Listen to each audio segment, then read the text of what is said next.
rajim min ba'di wasiyyati yusi biha aw dain. Harta warisan baru boleh dibagi setelah dikeluarkan dua. Yang pertama wasiat, yang kedua bayar utang. Makanya jangan senang dulu kalau orang tuanya punya harta warisan 1 miliar. Boleh jadi wasiatnya 300 juta, utangnya 2 miliar. Makanya jangan beli ruko ini, bermasalah karena antara ahli waris masih bertikai konflik. Begitu juga dengan wasiat dari orang meninggal untuk orang hidup maupun wasiat dari orang hidup untuk dia. Setelah dia meninggal kita serahkan ke ahli waris. Begitu juga dengan hutang piutang kita. Saya sampaikan ke jemaah haji sebelum berangkat Makkah kota suci, uang yang dibawa suci, maka kita pun mesti sucikan diri. Undang tetangga silaturahim baca doa sudah, tapi hutang piutang kita nangis jemaah. Kenapa Pak? Saya malu jawabnya di sini Pak Ustaz. Terus mau di rumah, apa masalahnya? Rupanya utang dulu waktu sekolah. Utang apa? Utang bakwan. Terbayar. Hitunglah berapa, serahkan ke ahli waris. Dulu yang jualan di sekolah, udah nggak ada lagi ahli waris, sudah meninggal semua. Serahkan ke lembaga yang dinikmati orang banyak, masjid, panti jompo, rumah yatim, fakir miskin, pondok pesantren. Serahkan dengan niat untuk almarhum. Itu saja lagi solusi bagi kita yang ada amanah mau disampaikan orangnya sudah meninggal dunia. Wallahu a'lam bishawab. Baik, yang kedua dari silakan.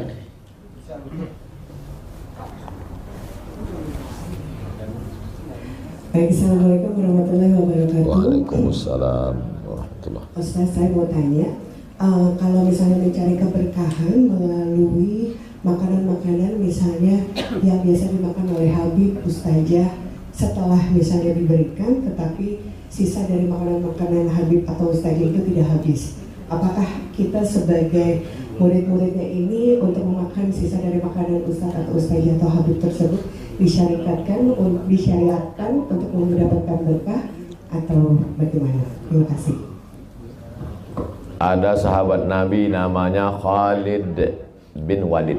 Khalid bin Walid suatu hari kehilangan pecinya, topinya. Mana topi saya? Mana topi saya? Mana topi saya? Kata temannya, kenapa ente pusing nyari topi hilang? Di pasar kan banyak jual topi. Kata dia, bukan masalah topinya, tapi dalam topi itu ada rambut Rasulullah SAW. Itu dalil ngambil berkah dari fisik Nabi. Lalu kemudian tentang mengambil berkah dari keluarga Nabi, Zaid bin Thabit mencium tangan Abdullah bin Abbas. 3. Ada sahabat Nabi namanya Anas bin Malik. Seorang perempuan bernama Ummu Sulaim menyerahkan anaknya kepada Rasulullah SAW. Aku miskin, tidak punya unta, tidak punya kuda, tidak punya harta. Yang lain menyerahkan hartanya, aku tak ada, aku serahkan anakku untuk menjadi pembantumu ya Rasulullah. Umurnya 10 tahun. Anak itu bernama Anas bin Malik. Anas bin Malik menjadi pembantu Nabi 10 tahun. Apa kata Anas bin Malik? Aku cium telapak tangan Nabi, atyabu min rihil miski, lebih harum dari semerbak kasturi. Itu dalil mencium tapak tangan Nabi SAW. Aku rasakan tapak tangan Nabi, atyabu min rihil miski, lebih harum dari semerbak kasturi, lebih halus daripada sutra. Begitulah lembutnya tapak tangan Nabi Muhammad SAW. Ada sahabat Nabi namanya Asma. Asma melihat tempat air minum Nabi namanya qirbah. Qirbah itu kulit kambing yang dijahit untuk tempat air minum seperti film koboi. Geribah bahasa kita, bahasa Arabnya qirbah. Lalu setelah Nabi meninggal, qirbah itu diambil oleh Asma hanya untuk mengambil berkah minum dari bekas bibir Nabi Muhammad SAW. Dan ketika anaknya sakit atau keluarganya sakit, dia tuangkan air, diminumkannya dari bekas bibir qirbah bekas minum Nabi SAW. Lalu apa hubungannya dengan ustadz ustazah dengan Habib? Hadis menyebut al-ulama warasatul anbiya. Ulama pewaris para Nabi. Di situ dasar pengambilannya. Kalau Ustadz sendiri, saya lihat-lihat dulu. Saya lihat dulu ulamanya, saya lihat dulu. Nah, takutnya saya barokah nggak dapat, TBC pindah. Bukan berarti kita rasional. Duduk saya dengan Habib Ahmad bin Muhammad bin Alawi bin Abbas Al-Hasani Al-Maliki di Makkah. Habib Ahmad minum, saya minum minuman Habib Ahmad. Habis itu Habib Ahmad makan, saya makan sama dia. Habib ketua Rasulullah Sallallahu Alaihi Wasallam. Ini ada ustadz, pendidikan nggak jelas, belajar kemana, rokok nggak putus. Oleh sebab itu maka idza ra'aita ar-rajul, kalau kau lihat ada orang yatiru fil hawa, terbang di atas awan, yamshi 'alal ma', berjalan di atas air, bisa terbang di awan, bisa jalan di atas air, la tartar, jangan tertipu, jangan terpukau, tapi pandanglah bagaimana istiqomahnya dalam agama. Ada guru kita, ustadz kita, habib kita, orangnya wara, zuhud, rendah hati, berjamaah, zikir, kita ambil barokah sesuai. Tapi masalah ini bukan paksaan, tidak masuk, bukan rukun, bukan syarat, bukan wajib, hanya termasuk mencari barokah dan fadilah. Dalilnya ada. Wallahu a'lam bishawab. Baik, yang ketiga silakan Pak. Assalamualaikum warahmatullahi wabarakatuh. Waalaikumsalam. Kami dari Batu Jajar Bandung ingin menanyakan, ada dua pertanyaan di Pak Ustadz. Yang pertama tentang haji. Nah, kita berangkat haji karena kaitannya dengan yang pegawai negeri sipil TNI Polri. Misalnya mereka ini diberikan utang oleh BRI misalnya dalam jumlah yang lebih besar. Namun dia dalam perjalanan hutang piutang ini dia sudah mampu untuk berangkat ke haji, sementara hutang piutang di BRI ini belum lunas. Nah, kaitannya dengan hadisnya itu mengatakan bahwa bagi orang yang mampu, katanya mampu itu berarti dalam arti mungkin secara finansial, secara fisik atau secara ilmu. Untuk yang pertama. Yang kedua Pak Ustaz, boleh kedua ya? Dua boleh ya. Yang kedua kaitannya dengan Bismillahirrahmanirrahim yang pernah kami pelajari. Huruf Bismillahirrahmanirrahim ini ada 19 huruf, namun di dalam ajaran ini selalu membawa ke arah kemakrifatan. Di dalam ajaran itu ya, kaitannya dengan sifat 20 sifat 20, sifat Allah yang ke-20 itu sampai mutakaliman itu sampai ke Bismillahirrahmanirrahim, mim terakhir. Kaitannya dengan huruf yang pertama yang tidak tertera di dalam Bismillahirrahmanirrahim, huruf alif rahasia itu katanya ada di dalam diri kita untuk melengkapi daripada 20 sifat tadi. Mungkin untuk jasa seperti itu. Demikian. Assalamualaikum warahmatullahi wabarakatuh. Waalaikumsalam warahmatullahi wabarakatuh. Pertanyaan pertama, bolehkah berhutang untuk ibadah? Kurban bulan Zulhijjah. Kita punya padi, nanti panennya bulan Muharram. Maka saya ngomong sama Haji, Pak Haji Titamtomo, ya, pinjam saya uang Pak 5 juta. Untuk apa Pak Ustaz? Untuk saya kurban bulan Zulhijjah. Insya Allah itu padi saya sudah menguning, nanti bulan Muharram panen. Boleh. Kenapa? Ini termasuk dain yurja ada ada hutang tapi yang diharapkan membayarnya ada. Nah, itu boleh. Yang tak boleh itu, Pak Haji pinjam saya 5 juta. Bayarnya apa? Serahkan pada Allah SWT. Karena dia punya gaji pokok 5 juta, diambilnya 4, yang 1 itu dia setorkan sampai masanya tetap juga terbayar. Andai dia meninggal sekalipun di tanah suci, tetap ada pensiunnya.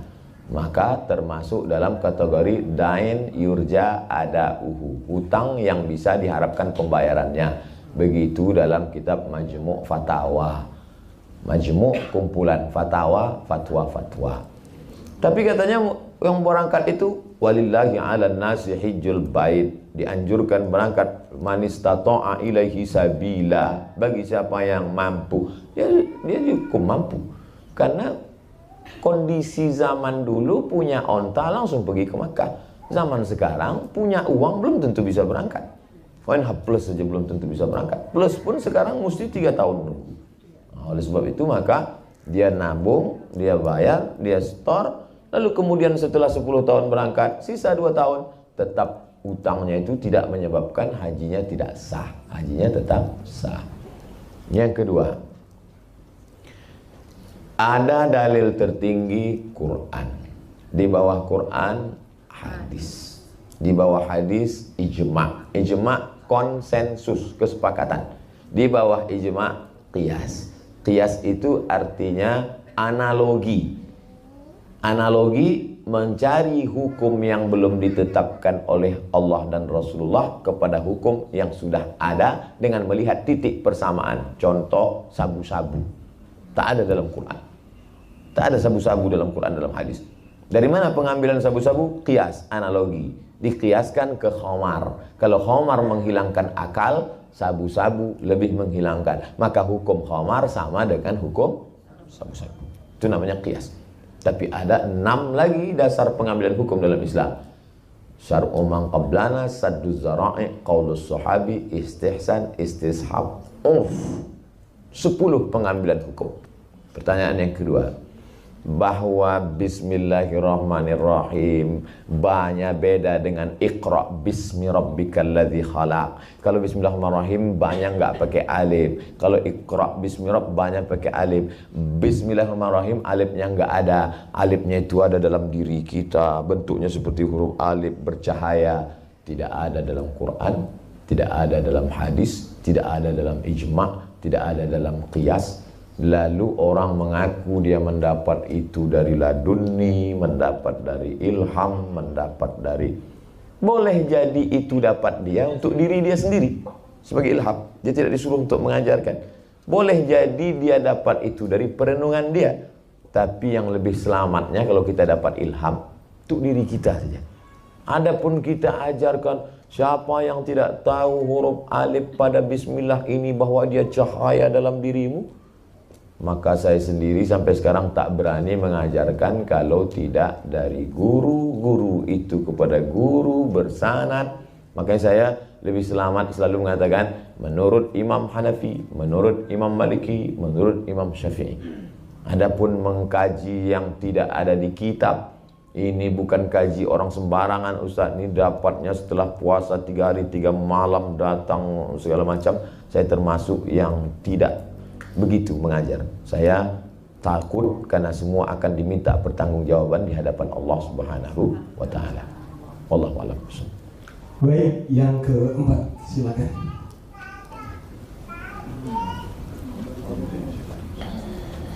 Assalamualaikum warahmatullahi wabarakatuh. Waalaikumsalam warahmatullahi. Yang terhormat Sohibul Bait, yang saya hormati Ustaz Abdul Somad. Nama saya Santo Kurniawan, pangkat saya 1. Saya anggota dari Mayor Infanteri Nadia Fandi. Jabatan saya Bintara Operasi.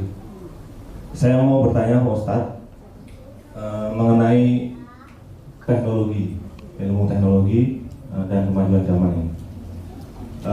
Saya sebagai seorang tentara, saya menggunakan sebuah teknologi yaitu robot untuk mining sebuah Bitcoin. Dalam konteks keberkahan ini, saya mau bertanya, robot yang saya hasilkan dari smartphone itu dapat menghasilkan koin yang bisa saya jual. Apakah itu saya mendapat keberkahan? Itu aja, terima kasih. Assalamualaikum Waalaikumsalam warahmatullahi wabarakatuh. Bapak punya robot. Robot ini menghasilkan koin. Koin ini dari mana dapat robot nih? Dari mining, Bitcoin, uang digital. Dari mana dia dapat? Dengan cara apa dia? Dengan program yang ada di server yang kita ikuti, lalu mendapatkan sebuah koin, dan koin itu macam-macam. Nanti bisa diuangkan. dan kita jual, ada perusahaan namanya Indodax yang ada di Indonesia dan bisa menjadi uang sebuah rupiah. Islam tidak mengatur kita naik apa, mereknya apa, karena teknologi akan canggih terus. Dia hanya mengatur substansi kaedah umumnya saja. Kalau dalam transaksi itu tidak terdapat ghish, tipu, zulm, aniaya, gharar, gambling, judi, ketidakpastian, maka transaksi muamalat, jual beli, transaksi apapun boleh. Tapi kalau di dalamnya ada ghish, tipu, di dalamnya ada zulm, aniaya, di dalamnya ada gambling, gharar, ketidakpastian, maka walaupun tidak ada tiga-tiganya, salah satu, maka transaksi itu haram. Walaupun tidak canggih. Jangan, kita tidak lihat canggih tak canggihnya. Contoh e-commerce, jual beli barang, tapi akadnya kita tidak lihat orang, tapi dia melalui multimedia. Maka e-commerce diputuskan oleh Lembaga Bahsul Masail di NU, di Muhammadiyah namanya Majelis Tarjih, boleh, tapi bersyarat selama tidak ada menyediakan tas, dikasih gambar, kirim ke nomor rekening ini. Begitu barang datang tak sama dengan gambar. Di situ kulit buaya, ini kulit ular. Lalu kemudian di mana kita bisa tukarkan? Makanya harus ada aturan klik. Kalau tidak ada di kota ini, bisa perwakilan di kota ini. Nomor kontak person, orangnya jelas, sehingga terhindar dari yang tiga. Jangan ada tipu, jangan ada zulm, aniaya, jangan ada gharar, gambling, ketidakpastian. Maka kalau selamat dari yang tadi, pelajari dari awal sampai ujung akhir, tak ada tiga-tiganya, halal. Ada tiga-tiganya, jangan, karena kita mencari rezeki yang berkah. Duit hantu dimakan setan. Tak ada berkah, cuma numpang lewat aja di tiga, cuma numpang dosa aja, untuk apa? Nauzubillah. Baik, yang selanjutnya masih ada waktu ya Ustaz? Saya ikut Sohibul Bait sama panitia. Ayah, oke, silakan ya. Silakan untuk selanjutnya. Assalamualaikum warahmatullahi wabarakatuh. Waalaikumsalam. Mohon izin penjelasannya Pak Ustaz berkaitan dengan keutamaan perempuan, apakah sholat di masjid ataukah di rumah. Itu yang pertama. Yang kedua berkaitan dengan masyarakat Indonesia yang pada umumnya merokok. Mohon penjelasannya berkaitan dengan hukum merokok Pak Ustaz. Terima kasih. Tidak ada ayat dalam Quran cerita tentang tembakau. Tidak ada hadis Nabi bercerita tentang rokok. Abu Bakar, Umar, Utsman, Ali, Thalhah, Zubair, tak ada cerita mereka merokok. Maka karena tidak ada dalam Quran, tidak ada hadis, maka ulama berijtihad. Lain ulama, lain hasil ijtihadnya. Hasil ijtihad Syekh Ali Jum'ah Mufti Mesir menetapkan rokok haram. Hasil ijtihad Mufti Mesir Syekh Nasr Farid Wasil, waktu saya kuliah, ditempel di dinding-dinding masjid. Mamnu tadkhin, dilarang merokok. At-tadkhin haramun syar'an, merokok haram. Majelis Tarjih Muhammadiyah menetapkan rokok haram. Menurut Majelis Ulama Indonesia, rokok haram bagi ibu hamil, ibu menyusui, anak-anak, orang tua, orang sakit. Tapi bagi orang yang sehat tidak sampai haram, hanya makruh. Saya hanya jelaskan semuanya, pilihlah. Kalau ulama memilih dalil, maka kita memilih hasil ijtihad. Ustaz sendiri merokok, saya tidak merokok. Ini masalah nomor dua. Masalah yang pertama, perempuan itu sholat di masjid apa di rumah?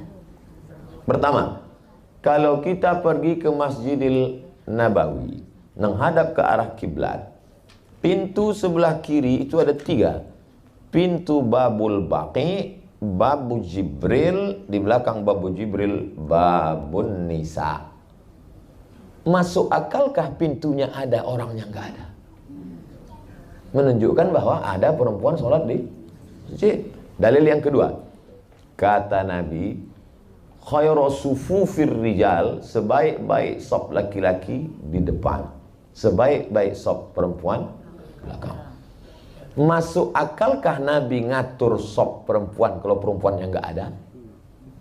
Maka kalau seandainya perempuan gak ada, pasti Nabi mengatakan sebaik-baik sop laki-laki sini, yang perempuan pergi pulang.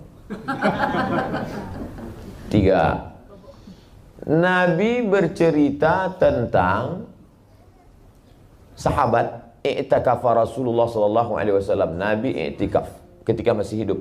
Summa i'takafa azwajuhu min ba'dih. Setelah Nabi meninggal, istrinya i'tikaf.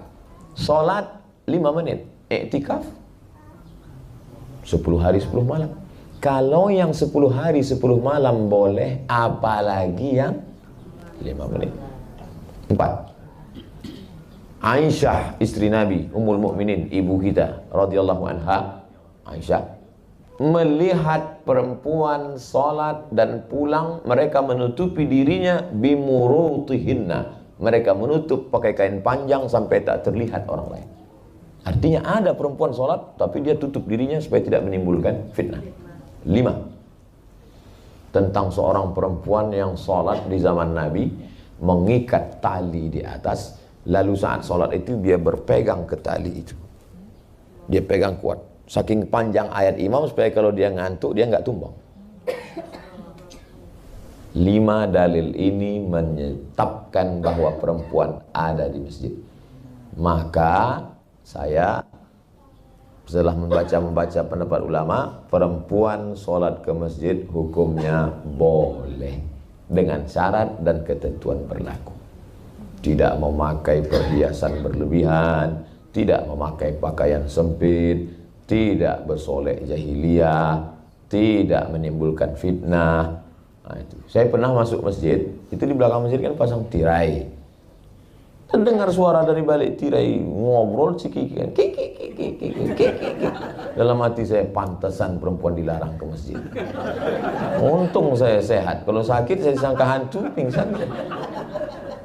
Nah, jadi kalau menimbulkan mudarat lebih baik di rumah. Adapun larangan perempuan ke masjid menyatakan perempuan lebih baik di dalam tempat yang sempit, dalam pekarangan rumah, lebih baik dalam rumah, lebih baik dalam kamar ketika menimbulkan fitnah. Adapun rame-rame pengajian, silakan. Tapi kalau sendirian, ada nih sekarang perempuan rajin ke masjid, rupanya anak muda yang itu ganteng. Ah, ini tak betul. Menimbulkan fitnah, na'udzubillah. Nah, jadi sifatnya kondisional dan situasional. Wallahu a'lam. Baik, terima kasih Ustaz.